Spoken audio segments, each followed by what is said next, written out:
Oi, welcome back to another video on the channel. It is update day. First and foremost, we're on a makeshift setup, so apologies if the audio quality is a little lower than usual. But let's get straight into it here. We are on version 1.0.309. And as you can see right off the bat, we'll kick off with what we've sectioned off as other. They've added main menu and pro team live banners. As you can see right here in the background, I always felt that big space in the main menu and other modes was missing something, and they've filled it out. It looks pretty cool.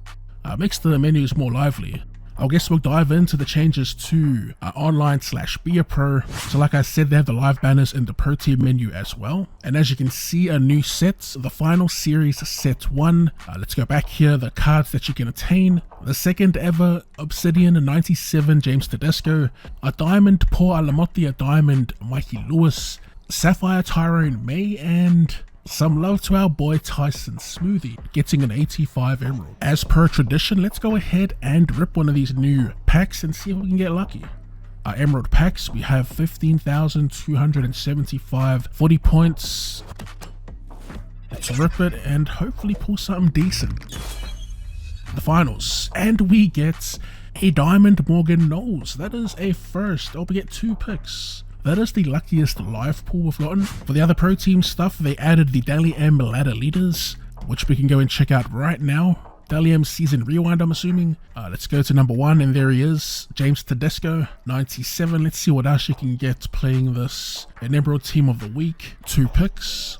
An Emerald Rugby League Elite Player Complete Set, an Emerald Elite Pack 1 pick, and an Emerald Powerhouse Pack 1 pick. To wrap up the online and pro team aspect of the patch notes, they overhauled the online match reporting system for contracts, win-loss. They overhauled the Premier Challenge, the coach battles, ladder leaders, and quick match reporting, as well as added complete Team of the Week cards. Before we move into gameplay, a few other things here. In regards to teams and players, they did update the Rugby League Ashes team lists, which you can play in both competition mode. We'll take a look at competition mode for the gameplay portion of the updates and see if they have any like custom stingers and scoreboards. For those wondering about the Pacific Championship and the New South Wales Cup, they're apparently still working on getting that in the game. It's just, as we all know, it's taking longer than usual. And also for the Cowboys fans, you got to contact the Cowboys on trying to get your guys' jerseys in there. And the holdup is because of them. If you want my opinion, I think they're being morons. They're really hurting their fans by not giving the go-ahead, I guess. In regards to the Academy, they updated Playface and Academy image storage system.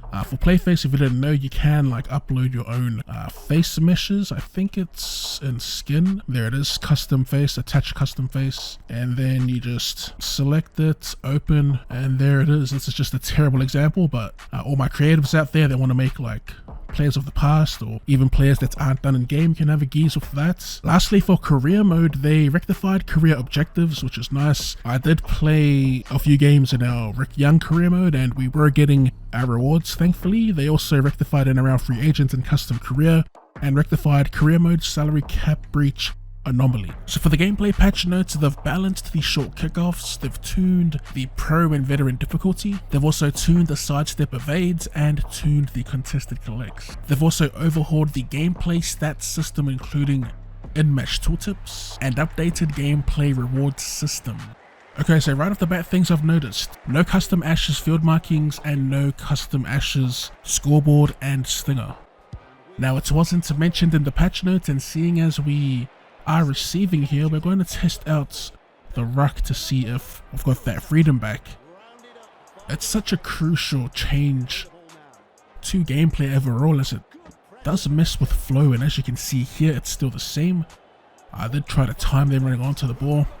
I wasn't expecting it to be changed just yet, but I thought I might as well give it a try, seeing as they did add in a meter for the grubber kick now, and that wasn't listed in the patch notes. Did manage to get a fin there. It is on pro difficulty, by the way. Usually you can get off a few fins and even a sidestep here or there. Man, these set plays just ain't it. Look how slow the first receiver was to get into position. Something simple here, this play. And we get a little floating pass. Alright, short kickoff and contest collects have been tuned. Usually we get that like 9 times out of 10, the back. This time the computer makes it on pro. I don't mind.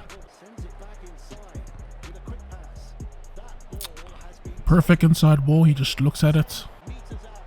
That's alright, we'll just let them score here. I want to test out the short kickoff again just to see how hard it is to bat back. Remember, we are on pro and typically we can bat these back every time. Our first attempt, they did catch it with ease. As we tried to swap, but they were slow to actually get there. Nice. We'll try to get down there again. Look how slow he is to get to the damn ball, bro. Thank God I fixed this. But what we want to do is get down inside the 20 so we can put in a grubber kick here. As again, the plays just ain't smooth. It's pretty much just a pass simulator if the ruck remains like this. You can't actually utilize the plays to their full potential. So we get an offload here. Still unable to pop a sidestep on pro. Got some fins off there, but the sidesteps is what got tuned in this patch. As typically with this play, we'd use the X as a decoy. But we go straight to the Y, hit the post, potentially scored. We're going to see here, but you saw how even messed up that play was, and that's one of the simplest run-of-the-mill plays to pull off.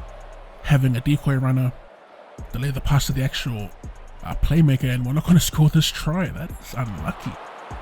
But yeah, the big answer, if you're watching this, someone, you got to reassess what happened to the ruck. This is 3 weeks in a row now. We haven't really gotten any feedback about potential changes to the ruck.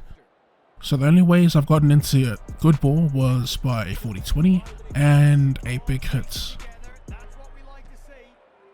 So far we can't put together plays smoothly, and the whole experience has been a mixed bag.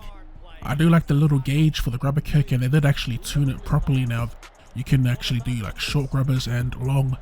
As we get cooked here by Reece Walsh, we will streak away. Good news about that is that we'll test out to that short kickoff again. Alright, another decent one, and the whole thing just disappears. Bounces into touch. We get a feed to the scrum. Players are offside. I don't know what's going on here. This play, by the way, is broken, especially in Beer Pro. They always go too early and they never pass it out of the ruck. That setup we just saw with the 2 lines. Typically on that play you'd look for your fullback, but yeah, that's just a branch in this overarching issue of the set plays and how they work, not only in general but in tandem with passing out of the ruck. Look at this, he's late again. Throws off the whole set play.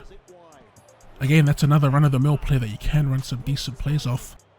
We'll try run some set plays for this set. As we get a fend, more efficient than the sidestep on pro. I want to talk about the pro difficulty in a second. We'll talk about it to close, but right now I do want to focus on actually nailing some set plays. This play, we can't actually properly hit our playmaker because that delay at the ruck. Back to the fullback designed play again, he overruns it. It's just a mess. We do find space on the edge, but it's not how we intended. And we'll get the pill back. We'll get another crack and good ball. We asked for a backdoor play, but we get the kick. Bit of a mix-up. That's going to collect someone running back behind the line. Sends the ball flying. This is not ideal. Last play. It's not like I'm a bot playing this either. Like, I actually think I'm quite decent at utilizing set plays and whatnot, but as you can see, this game alone shows you just how poorly they work in this game, which is kind of crazy. Like I said in the previous update video, if Rugby League Live 4 was the flaw for gameplay, they haven't actually met that. They're still in the basement somewhere. As for the tuned pro difficulty, this was quite the grind. The only times we got into good ball was one off a 40-20 and another off a penalty. No, sorry, a big hit.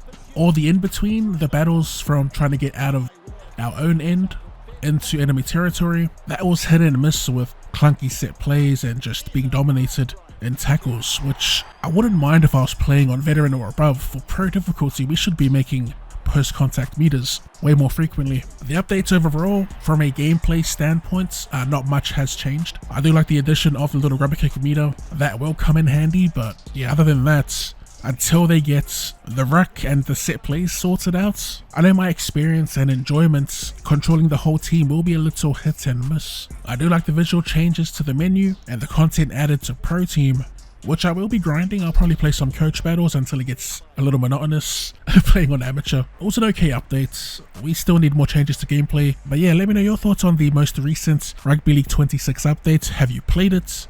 Do you even play the game at all? 3 months on from release? Let us know in the comment section down below. For now, we are going to call it there. If you did enjoy the video, be sure to run straight to that like button, and for more Rugby League related content or more content in general, go ahead and drop your boy a cheeky sub. Thanks for tuning in, and I'll see you later.